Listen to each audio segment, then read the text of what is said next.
third day in the month of September of 2024. It is crazy at the rate this year has just flown by. It has been several weeks since we've had the entire cast of characters together, but I am grateful that we have everybody here today because we have a really great episode and we're excited to have y'all join us. You can submit your questions through the different streams that you are on. I see Pam is already submitting questions, or not questions, but comments. Happy Monday to you as well, Pam. And to everybody who's tuning in, logging on, and hanging out with us, welcome. And we are grateful for you to be here. We've got a few great topics today, but I want to start off with my topic. And my topic is honesty. As healthcare professionals, as individuals that hold responsibilities in your organization, whether it's operationally, whether it's from a compliance perspective, and we'll tie into compliance, coding, billing, documentation, auditing services. You have a responsibility to be honest.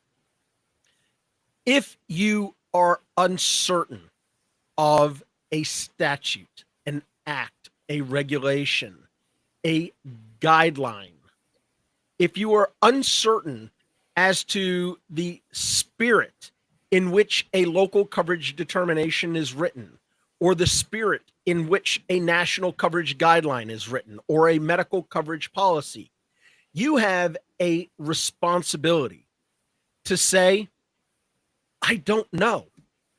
I'm not sure. I need to seek guidance.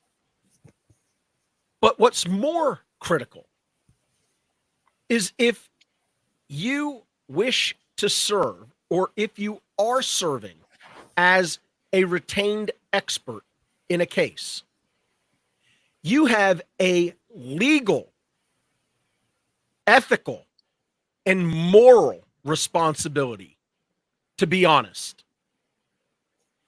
Do not exclude portions of citations that paint a full picture.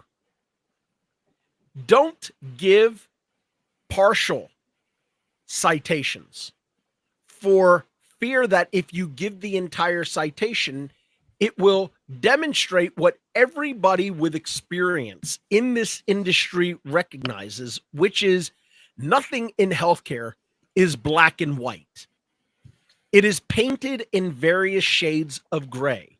And it is done that way for a lot of different reasons.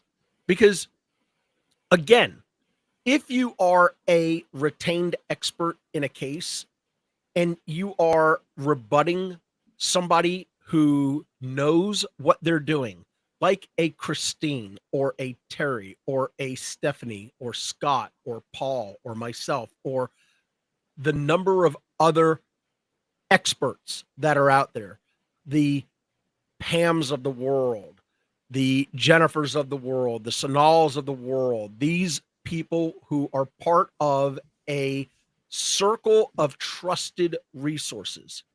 The first thing that they are going to do is they are going to call you out for being factually dishonest.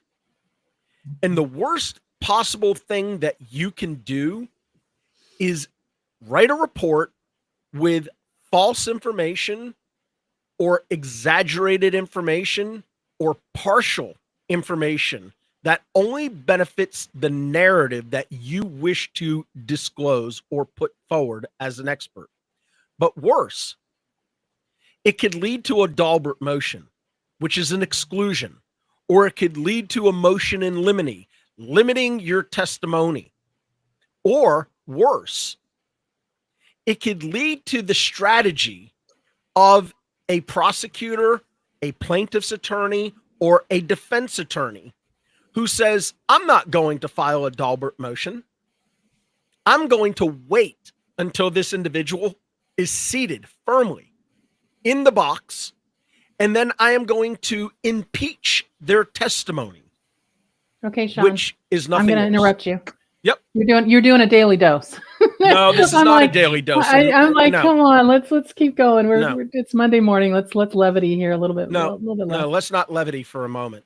With all due respect, let's be very clear that auditors, compliance professionals, coders, office managers, practice administrators have a responsibility to be truthful and to be as accurate as possible. And if you don't know the answer, get the answer from the people who can provide it to you. Now, I'm happy to go forward and use all the levity that you want. And we can start with Christine's topic, which is what? So I wanted to talk a little bit about surprise. And so my phone's been ringing off the hook lately about surprise. Oh, we got an audit. And we don't even know why we got an audit because they've been paying us for so long. And then suddenly they're not paying us. And I kind of want to say, have you not been reading the writing on the walls? So the Office of Inspector General, the OIG, they do a work plan. Now it's every month they're updating the work plan. And you can see what they're looking at and why they're looking at it. And you can go to the rack and see what topics they're looking at and why they're looking at it. And now you've got the MACs that are doing TPEs. And not only in that, but the TPE, I kudos to the MACs because they've given us check sheets, checklists. They've given us all the references so that we can have the same information that they're auditing against. And, I have to think to myself, I think sometimes people get lost in the word compliance. Oh my God, compliance. That's almost like saying my lawyer. It's not. Compliance just means, how do you know you're doing the right thing? How do you know? Is it just because you got paid? I don't know. Because my question is, if I found an extra $50 in my paycheck every Friday, at some point, someone's going to come looking for that. So just because you got paid doesn't mean you get to keep the money. And I wanted to throw it back to you guys. I'm seeing a lot of things, and not just recent, but I think one of the things that people don't understand is it takes time. So they're doing an audit. They're the OIG. They're doing a review, an audit, or the RAC is doing a review or audit, or TPE is doing a review or audit. They're aggregating information, and they're seeing, well, how many people are doing this wrong, and then logically, I'm thinking to myself, well, I'm doing those same things. So it's only a matter of time till they come knocking on my door. Maybe I need to change things up now. So I want to throw it back to you guys. Are you seeing those same frustrations from people that sometimes I can't give them any sympathy because this, we all knew this was coming. How did you not know it was coming? Every once in a while, when people run out of speakers and they're looking for comic relief, they invite me to do some speaking engagements to them. And the one thing that I'm always shocked by when I'm talking about government audits is that I see at least 50% of the audience, sometimes more, not knowing anything about what I'm talking about. And I mean, I go all the way back to CERT. I mean, everything begins with CERT, understanding what to do at each level of audit, but understanding as well that everything runs downhill in the Medicare universe. Everything is being audited for a reason, probably because they've found errors somewhere along the line for some type of service. And the MACs trumpet this when they get the CERT results back. They basically say, we have seen a problem with this CPT code being billed by this specialty in your area. We will be doing targeted probe and educate audits on this service. And somebody in your organization should be getting those emails from your MAC. Somebody should be monitoring your MAC for education opportunities, because if you're not monitoring that, chances are, yes, everything is going to be a surprise to you.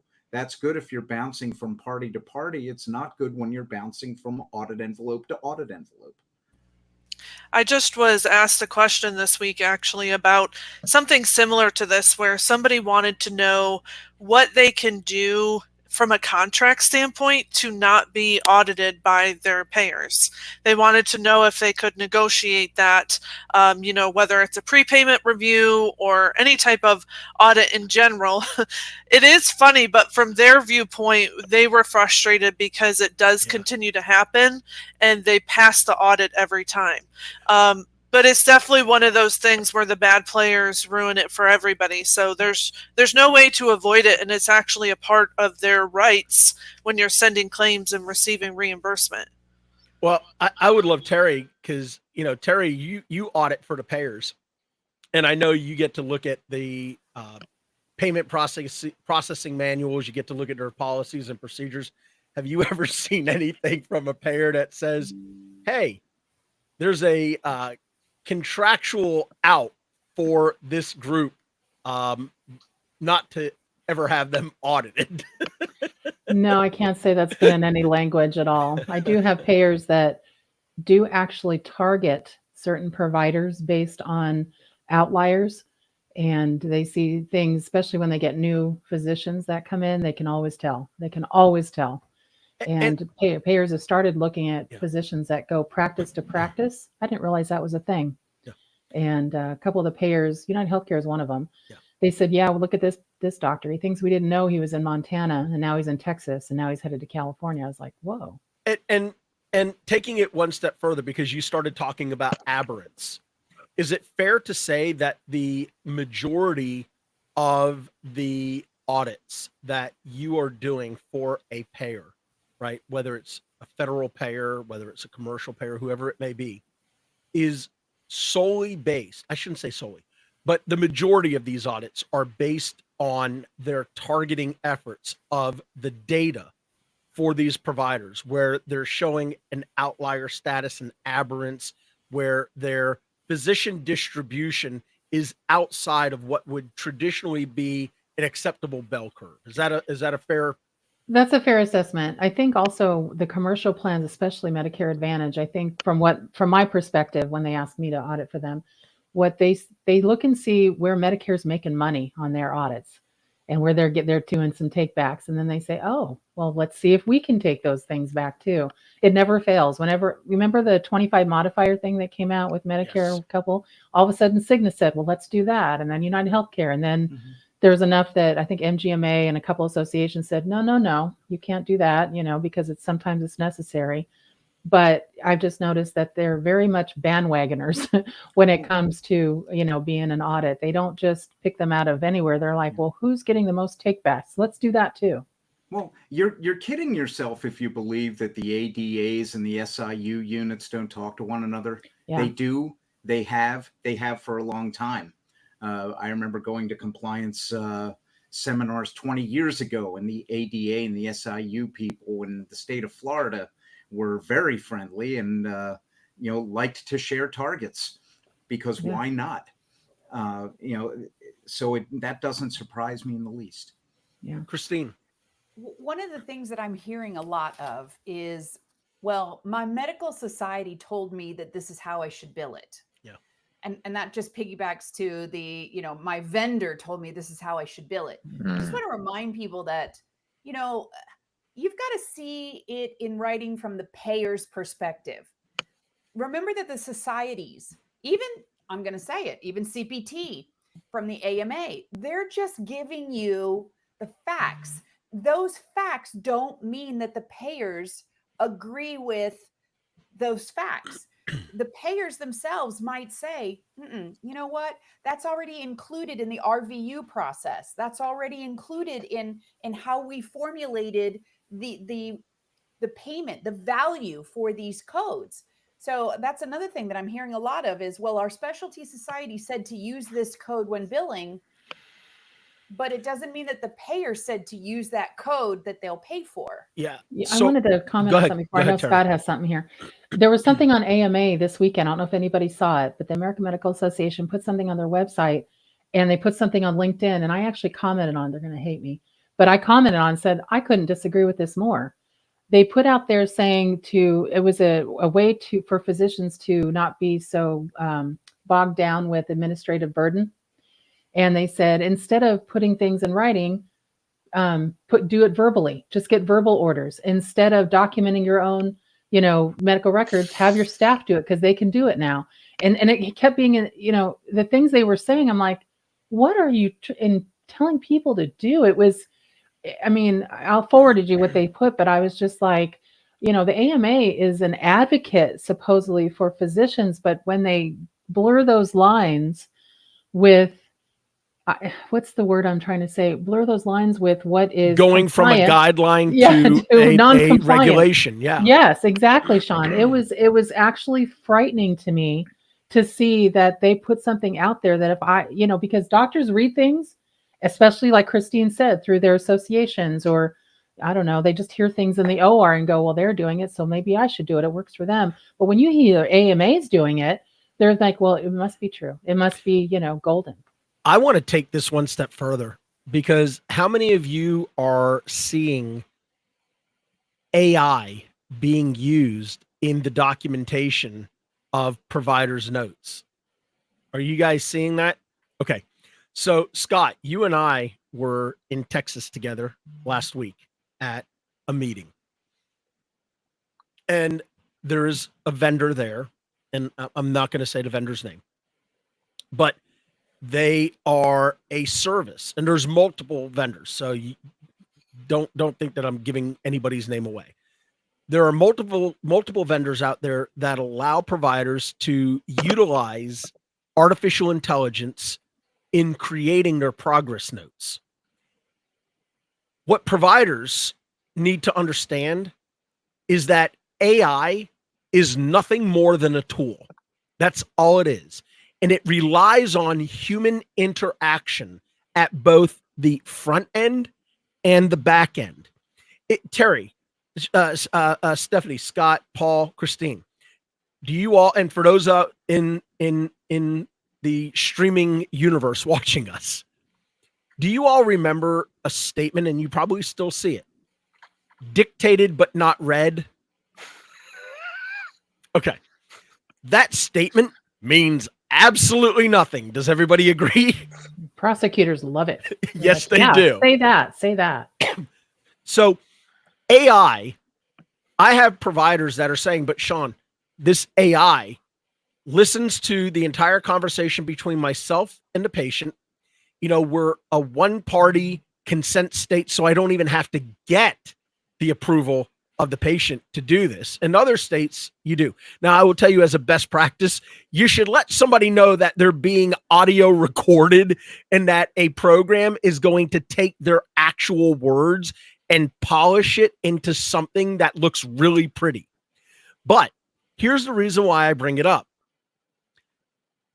The first known settlement in the United States just happened in the state of Texas while Scott and I were out there.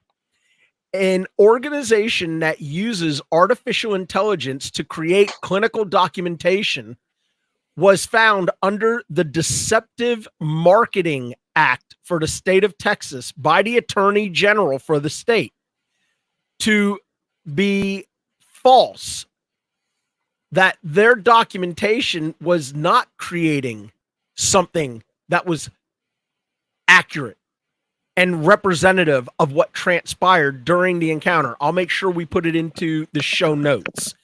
But this is did it look too much like Harvard or something? How did it, what was it that was triggering them to say that? It did not look correct. So Terry, if you go back and you think about ChatGPT, when they first created the physician portal where they could create notes and then they would put in diseases, right? And all of a sudden it would give all of these wacky citations to these studies. None of those studies, when you clicked on the links, were actual studies. They weren't real. They were garbage links. And again, now Elon has gotten into the AI world where I got to tell you, from what I'm seeing and what I'm hearing from people, his stuff is supposed to be like ridiculously good. Yeah, it's much better. Yeah. But this is the stuff. And I don't know who said it, whether it was Christine or Paul or somebody. This is why you have to pay attention to what vendors are telling you. Remember, the job of a vendor is to sell you something, to get you to use their product, their service. And sometimes they may exaggerate, I don't know, let's say the validity of their service and what it actually does. All right.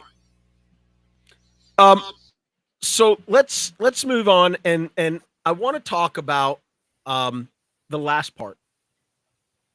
Paul, you brought it up, I think, which was the ability for a special investigative unit to engage law enforcement if they believe something is incorrect. Because I think what happens a lot of times, and y'all correct me if you think I'm wrong, a lot of folks believe that an escalation to the Office of Inspector General only comes from Medicare or Medicaid, when in actual reality, all of these commercial payers have as much right and as much authority to escalate something to the Office of Inspector General through the Special Investigative Unit. Because remember, an SIU, I'm going to do a little test real quick and see who nails this one.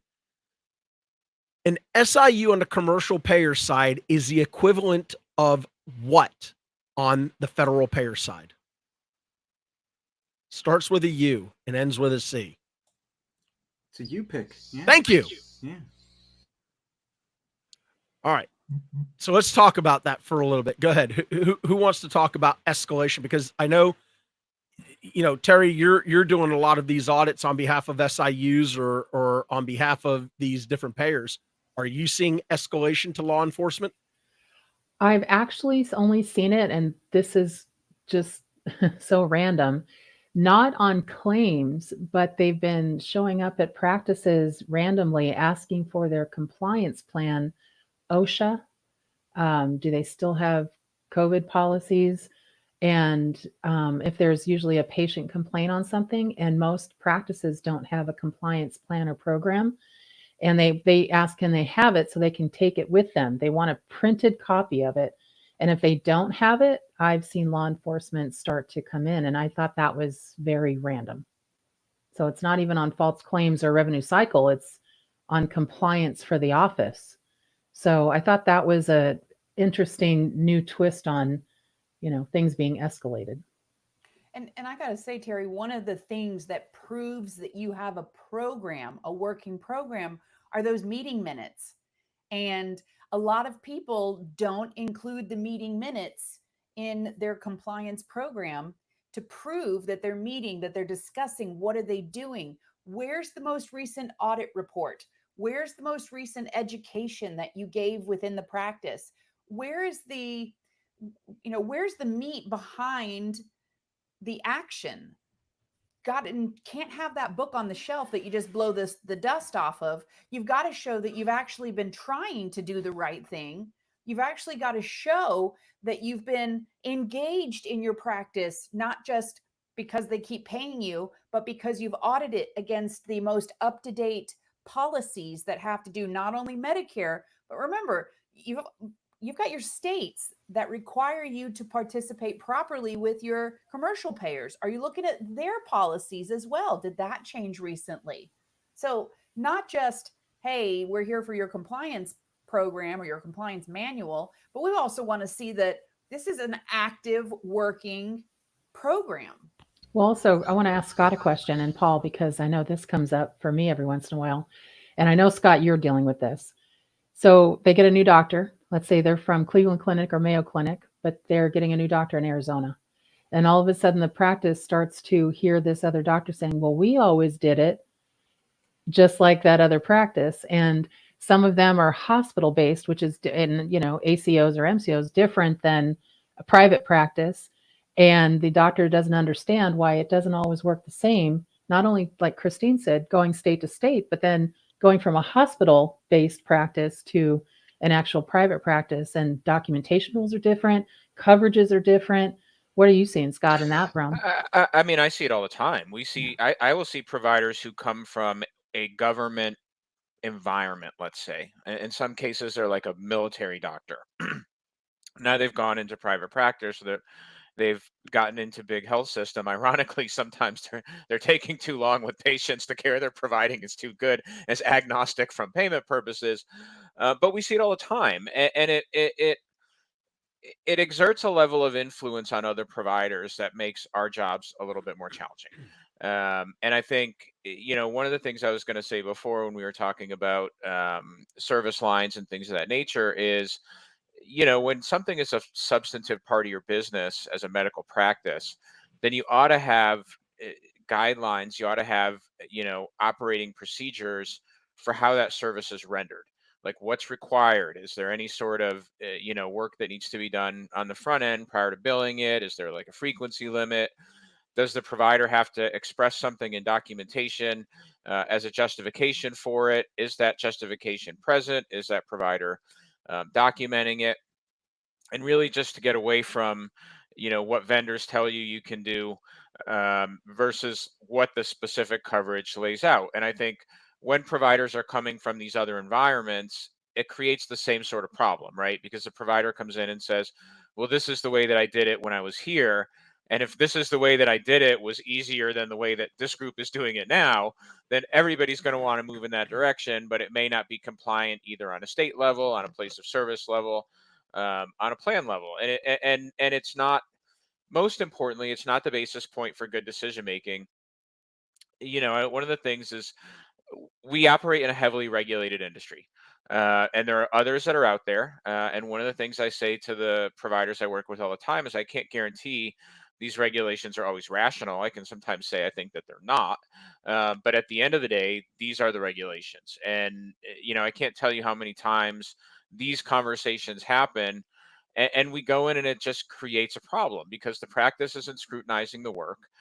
There's been some sort of tweak or change that the providers may have done with regard to their own documentation that ends up being very problematic, or the practice has gotten into a service line that they don't know how to do in a compliant way because they haven't done that groundwork, right? They're just rolling out the service and suddenly we're coming in and we're saying, well, wait a minute, right? There's some shade to Sean's point between what a vendor might have been telling you versus the actual mechanics of the implementation. And Sean and I have seen that quite a bit recently where, now we're, waist deep in these service offerings and we just have a lot of problems establishing from a payer's perspective why they're being done for those patients in that way. Yeah. Listen, it goes back to understanding what your responsibilities are as a provider, as a healthcare professional, as a non-clinical professional working in this industry. And again, paying attention, knowing the difference between a best practice or a guideline recommendation versus what is statutorily required, what is required by act, by law, by regulation. So I think this is a tremendous conversation, and I think our listeners will get some great takeaways from this. One of the things that we put into place at Doctors Management when we are doing a gap analysis or we are doing the process of building a corporate compliance program for an organization, to go back to what Christine was saying, it's got to be a living, breathing document. Well, part of that gap analysis that we actually put in place is a vendor validation program where we explain to a provider, listen, before you make a costly mistake with buying a piece of equipment that is non-reimbursable, or before you buy a biologic or another injectable or an infusion drug that is experimental and or investigational, you got to validate the information that's being given to you. Otherwise, you wind up in a situation where, excuse me, you have a vendor, and I'm sure every single one of us has seen this. A vendor hands you a document on something that says approved HCPCS level 2 code. And what is that code? It's a Q code.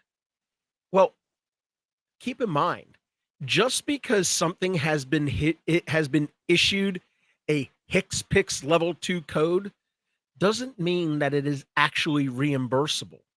Something is reimbursable based on two things, or three.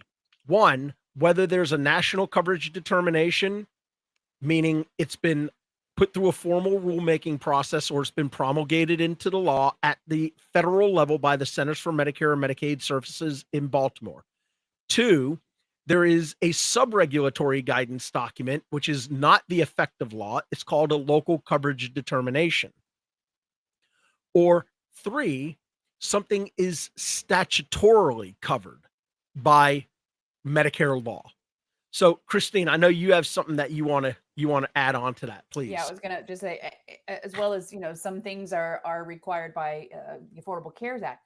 What I was going to say is exactly what you were talking about. I have a provider group right now that is knee deep in a vendor came in and said, you can use all of these wonderful wound care supplies for your surgical patients. And they are absolutely amazing. What they failed to tell the group after purchasing hundreds of thousands of dollars of supplies is that in order to get reimbursed, they have to be a DME supplier.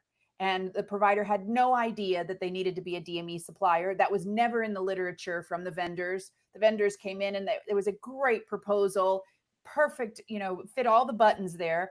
And now they can't get reimbursed for it. They're not a DME supplier. So just to say, remember, it sounds really great coming from the vendor, but do you have to have a certain type of a contract? And even with commercial payers, are you contracted to provide DME services from a commercial side as well, not just focusing on Medicare, which we live in a Medicare world, you and I, and most of us do, but think about, those other commercial payers, United Healthcare, Humana, who do come after us at the state level because we've made these choices in our practice that are just not supported.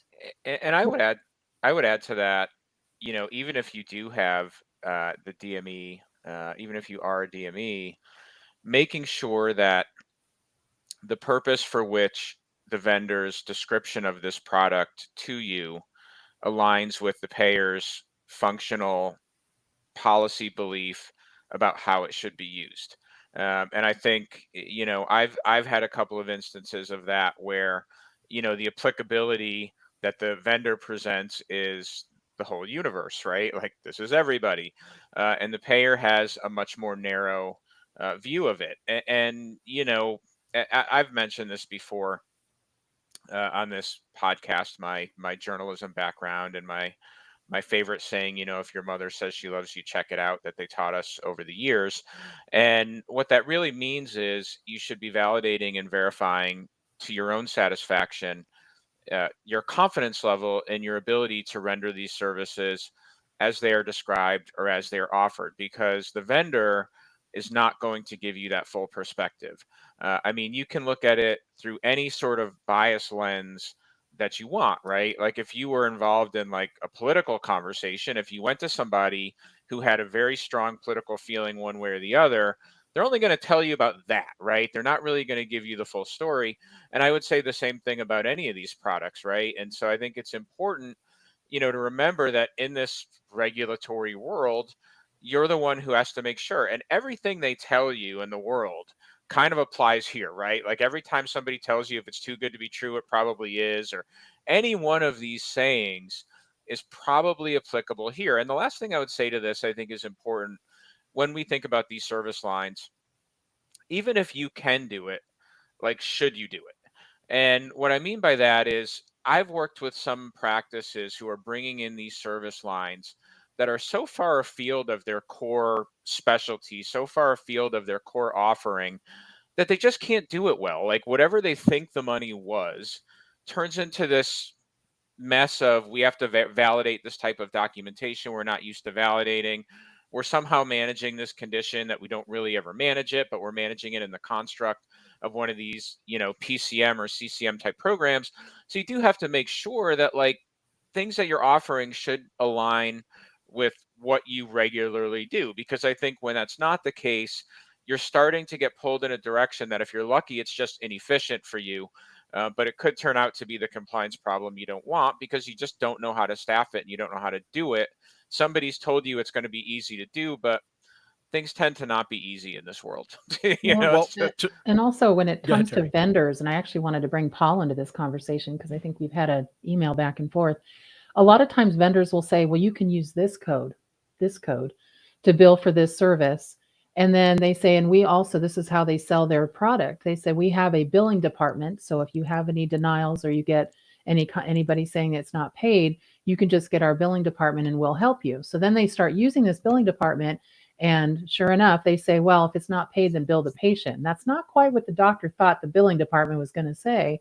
But Paul, just sending it over to you quick, you've seen that, right? Where it's like all these vendors come out with things and they've come to, I'm sure, all of us and said, can you help me create a code? And I'm just like, no. You need to go to the associations. You need to get their backing first. Then there's a process to get it even to the new technology codes. But I've even seen vendors say, oh, and then you can just bill a telehealth service just to follow up and say hi to the patient and see how that's going. And then I just want to pound sand. So, Paul, what do you deal with that? Because I deal with that daily. Well, I mean, it comes back to being a compliance professional. You have to start from you backward to make, you find the mistake, you make the practice aware of the mistake and the possible financial repercussions, and then the provider with you very close to your side goes back to the vendor and says, in very edited language, because I grew up in Philadelphia, what are you doing here? So it becomes a multiple step process. But we now have, for the clients who've already had some version of this happen to us, we now have a very proactive system because they've learned that lesson to, hey, come to us first and let's reverse the order of the process. So the vendor is not telling you how to get paid or how to bill something, but we are telling you, you will never get paid and you should never be billing something. Well, to go ahead and wrap this session up on this topic, I'm going to use a line from a Madonna song. This is a Medicare world and you're Medicare girls. Just follow the Medicare regulations. Come on, that works, right? It's a Medicare. When she says I'm a material girl living in a material world or whatever it is, this is okay. We're going to move on. I mean, she's at the age now where she probably could do that version. Yeah, She could. Yeah. She could. Okay. So Stephanie has something she wants to jump in on this. Oh God! Just see, one I last thought I thing. wrapped that up. Okay, go ahead. Fine. One last thing. So, Paul, when you were just talking, you reminded me of something. So, when we're talking about this subject in general, don't think only to specific devices or things like that. I actually had a client who had another organization that needed their facility to provide services. So they said, oh, we'll send our person to your practice. You go ahead and bill for it and you can cut us money. You get this much, we get the rest.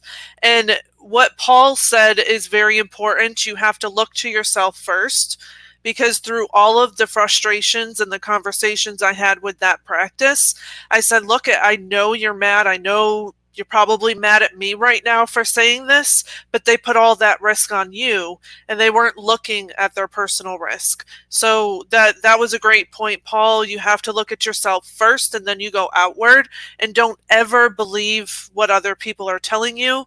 In that situation, they had an attorney involved, but I know we all know on the podcast here, a lot of attorneys may be, employment attorneys or, in other areas. They don't know necessarily the health side. So cover yourself. Don't trust other people's people. You got to get your own. Absolutely. All right. At least there were a couple of people watching us on YouTube that were like, hey, I'm laughing with you, Sean. One person did a head smack, and I was like, okay, fine. All right, let's move on. Because Stephanie, when I was asking for some topics of discussion today, she said she wanted to talk about ED. And at first I was like, wait, why? And then I kept reading and I realized that she was talking about emergency departments. So let's, but that was funny. I got it. I know you got it. And so did Terry, because she's covering her face. Terry is so ashamed to know me right now, but that's okay. I'll say I ER. still love you. ER. We're talking All right. about ER. Because this is actually an incredible topic. And Paul, you have been involved in a lot of emergency room audits and work. So I think this is going to be, and I don't want folks tuning out at this point going, well, they're talking about emergency rooms. No, because this actually has to do with outsourcing your information to third parties, irrespective of whether they are international, meaning across the pond, or they are or on the other side of the earth, or if they are here in the United States.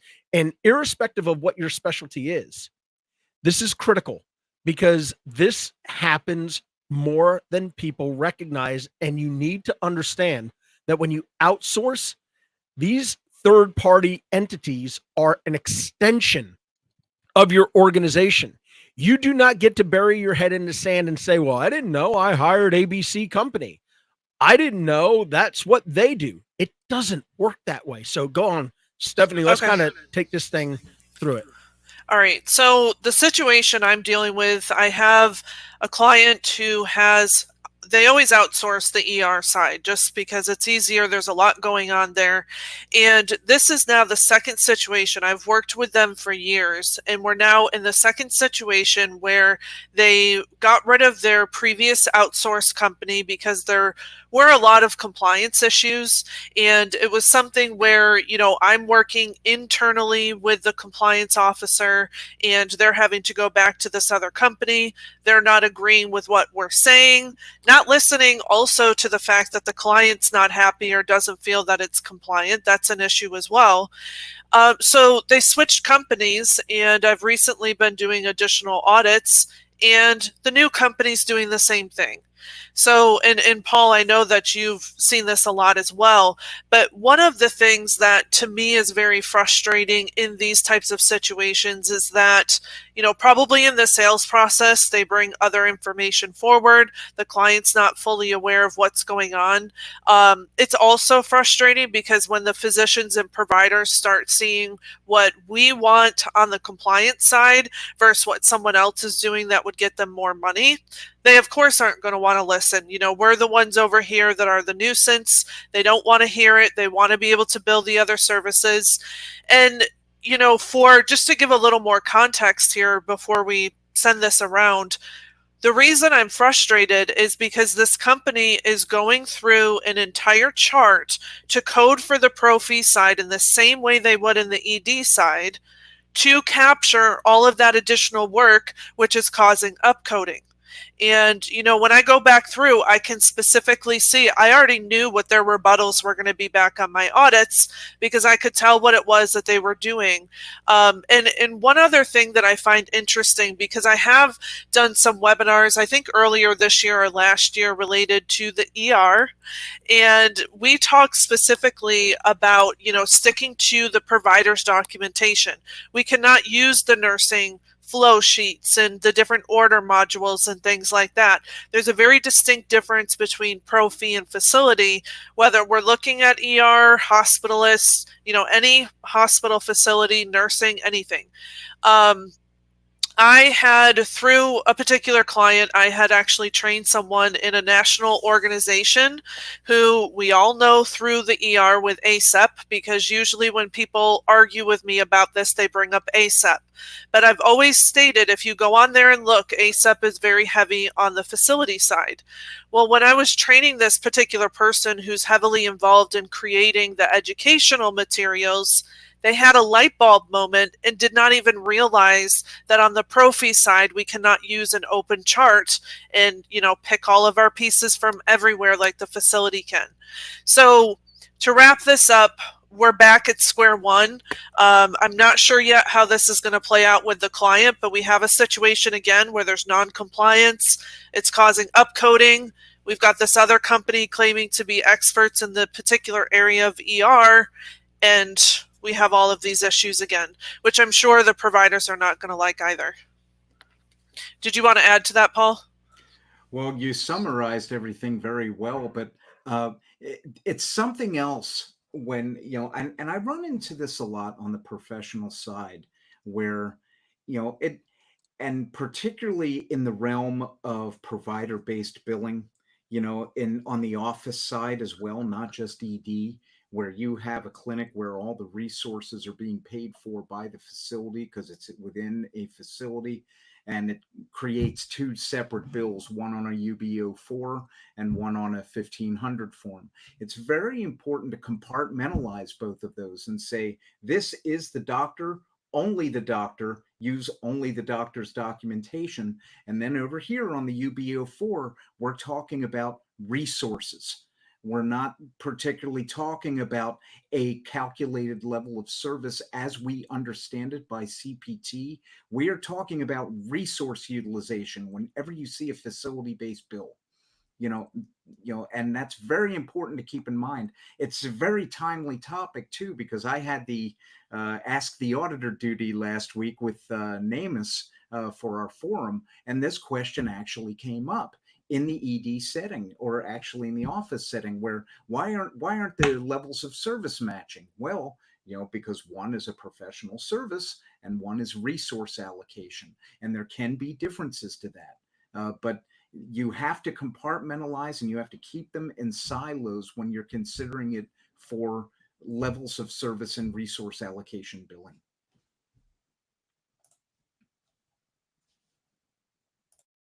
How do we tie this to some of the other mainstream specialties? Again, I think orthopedics, we run into this. I think we run into this in other surgical specialties. But Christine, what are you seeing? Well, I think that providers on the pro fee side, they have so much to think about in their documentation that oftentimes they confuse things. So what I'm seeing is providers are told you have to document a certain way to capture your MIPS. You have to document a certain way to capture your HEDIS. You have to document a certain way to make sure you capture your E&M, but then also document so that from litigious purposes, you don't get hit with malpractice. And, all of those things going on at one time can be very confusing to providers. And then you add something in like another element of place of service, like in the emergency department or the emergency room, and providers really don't know where to go. And they're getting information from many different places, and it can definitely be complicated. And I get a lot of pushback like you do, Stephanie. Well, this is the emergency department. Okay. Well, this is what the payer told me that I needed to capture, or this is what my ACO is telling. That's a new one I've had recently, is that the ACO has come in and they're taking care of all of my compliance issues. And they're going to make sure all my documentation meets the ACO's requirements. So I don't need an external compliance program. My favorite is when they say my billing company, who's outsourced, by the way, is handling all of my coding, billing, compliance. And I'm like, are they US based? And they're like, no, they're India or Pakistan, somewhere, that doesn't have, American or US regulation. And it's not to disparage, that outsourcing, for everyone. I'm sure there are some good companies that are outside the US, but my experience has been that the majority do not have to follow certain rules. I mean, during COVID, that was so apparent and so scary because a lot of companies had to also pivot to working from home. And in those kind of countries that are underserved, it's not like the US where we all have internet in our house, where most of us anyway. We all have high-speed internet. We all have maybe an extra room so we can make sure that, we're covered and protected under HIPAA. That's not the case in other outside the country companies. And so violation after violation after violation is being done, and they may not even know it. And then I found out some of those outsourced companies are outsourcing even further, so some said they went to Venezuela, and I'm like, oh my gosh, so you couldn't find Argentina. I mean, something, that it was at least, a little bit better. But it was just sorry, Paul, I couldn't help myself there. But it was just kind of tough because now I'm seeing that there's so much reliance on what's the word Sean uses? Passing the buck, where they say, oh, my billing company's doing it, or my, like Christine, my ACO is doing it, or somebody else is doing it. But I like what Paul says, it's from the inside out, or is that what you said? That starts with you having to make sure that it's correct before you say, well, they're doing it. There's so many providers, and I'll just kind of the doctor's management group on here, so that excludes Christine and I, but you guys all probably deal with cases all the time where somebody said, well, that's what we were told to do. And then you try to find that person that told them and you can't find them. It's like, who was that? Yeah. At the end of the day, or that's the way we've always done it. Right. Yeah. So why would we change now? Yeah. At the end of the day, whose money is it? I mean, and it's not the billing company's money. It's not the outsourced company's money. It's not the vendor's money. It's yours. It belongs to your physician or your practice. And your margins are already narrow enough. Why are you saying I'll pick black 32 and spinning the wheel and hoping that everything comes out? That's not the way to do it. Yeah. And again, it comes back to understanding who are you entering into business relationships with. I don't care personally who you enter into a business relationship with. What I care about is the vetting process. Did you vet them? How did you vet them? Because as I said, when we started this conversation, these third-party entities that are coding and billing on behalf of an organization or on behalf of a provider or a group of providers, they are an extension of your organization. Now, I know the mindset of a lot of providers because, again, this is what I deal with on a daily basis. Providers saying to me, but Sean, I hired X, Y, and Z company because that's their specialty. That's their expertise. Okay, that's probably what they told you, and that was probably what you understood. But did you vet them? Did you check their references? Did you ask questions of those references on that could lead to negative responses? One of the first questions that I ask people all the time when I'm vetting a vendor, especially if I find out they're no longer engaged with that vendor again or currently, is I say, if you had the opportunity to re-engage with that vendor, would you? And it's always telling when there is this awkward moment of silence or this, pregnant pause. Yeah, let me think about how I want to answer that question. You don't have to think. You just told me. Yes or no. Yeah. Yes or no. Well, it's actually funny you say that, Sean. And I know we're wrapping up. Yeah. But there was about 2 years ago, there was this huge health network on the East Coast. And I won't say who they were, but they sent out requesting, proposals from an RFP. RFP. Thank you. I don't usually do that. If they want to come to me, they know my reputation. I'm in my 40th year of healthcare. You know who I am. But I'm like, okay, whatever. And it was probably a $250,000 engagement. And so, it actually wasn't probably, it was. And so wrote it up, sent it over. And they said, oh, you've made it into the semifinals. I thought maybe I was at the swimsuit competition, and then we knew I wasn't going to make it. But I was like, okay, this is interesting. And so, see if I can say it too, Sean. So I go through, and then they went and did. They narrowed it down. I made it to the finals. So apparently, bikini time was working, and we all kind of just kept doing the thing. And then I find out I didn't get it. This other got it. So I'm like, okay, it's fine. And they talked about costs, that they were about 20% less than I was. And would I be willing to throw in this, that, and the other? And I said, no, especially because of what they wanted. I'm like, no, I'm not doing that. And so anyway, so then 2 years later, so I get an email from them a couple of weeks ago. So are you still available? We got a mess.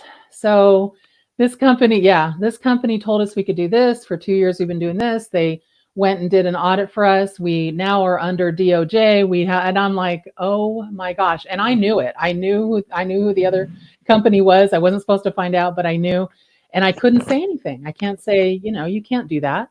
And I was just AI like, auditors that were doing it for $1 a chart. yeah, remember that? Yeah, I know. Remember that, Christine? Yeah. So it was basically, I knew it was going to be a mess. And I just said, okay, well, just remember. And I said just what you said, John. I said, you get what you pay for. And Paul, I said, there's a reason that my cost is this amount. And this is, and gave them references. I was vetted the whole bit. And now they're saying, okay, so here's our mess. We also need to go back and do what we originally want to do. What do you think their proposal is going to be now? It's not going to be less, because now I've got to not just clean up a mess, but now we've got to start over again. And now they're getting inquiries from the government that they did things wrong. And they're trying to go after that other company's errors and admissions insurance. They don't have enough coverage. I mean, it's a mess. So anyway, and what everyone was saying on here and how Sean started out, vet your people. Yeah. I know what you're getting yourself into. Yeah. Well, listen, yes, vet the vendors, make sure you understand what you're getting into. That's the easiest way to put this topic to bed. And I would also just add to that, because I seem to run into this quite a bit. Make sure the accountabilities are clearly spelled out in your agreements. Make sure you understand who's responsible for what functions, and who is carrying the liability. And obviously that's a slippery thing sometimes, right? Like, you can't bleed water from a rock. And so if there is an issue, we're back to that vendor validation process. I've done projects where I've been brought in and I'm going through outside billing company data, and like, I know the problem immediately. And I'm just sort of like, okay, well, now you've hired me to run into the same brick wall that you're running into with regard to, access to your own, claims filing, access to, errors that are being made. Like, why is something 120 days unpaid? Well, it got rejected on the first pass and your billing company just hasn't gotten around to refiling it or fixing it yet. So we see these things all the time, right? And I think I just wanted to add that piece about, once you validate and vet, because the reality is, if somebody wants to do business with you, they are going to tell you what they perceive to be the information it's going to require to land that agreement. So, we're all human, we're all susceptible to being pitched in a certain way.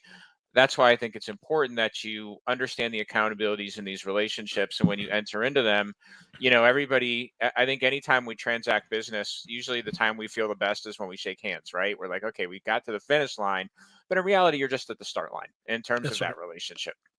And, my final word on this is very simple. You could either pay a little bit of money up front to vet your vendors, to build a corporate compliance program that is a living, breathing document that embodies your organization, that speaks to the culture of compliance from the top to the bottom. Or you could ignore it, bury your head in the sand like an ostrich, and on the back end, pay a whole lot of money to a whole lot of people that are going to be more than happy to stand there and send you an invoice and bill you by the hour for things that you could have hit head on out of the gate to prevent yourself from getting into the mess that you're currently in. All right. That wraps up this episode of the Monday Auditing, Coding, and Compliance Roundtable. As always, I want to thank my very special guests, Christine Hall, Terry Fletcher, Stephanie Howard, Scott Kraft, Paul Spencer. We'll be back in 2 weeks for the Fall Bikini Special. Ooh, I got some work to do. All right. Listen. I already made the semifinals. I'm out. All right. Listen, before it gets any worse, Terry and I are going to be back tomorrow with a brand new hashtag Terry Tuesday episode on the Compliance Guy. For those of you that checked in with us last week, you know that tomorrow we're going to be talking about Prior authorization. Prior authorizations. And I think this is one that you are not going to want to miss. So until then, remember, be good to yourself, but more importantly, y'all be good to each other. Take care.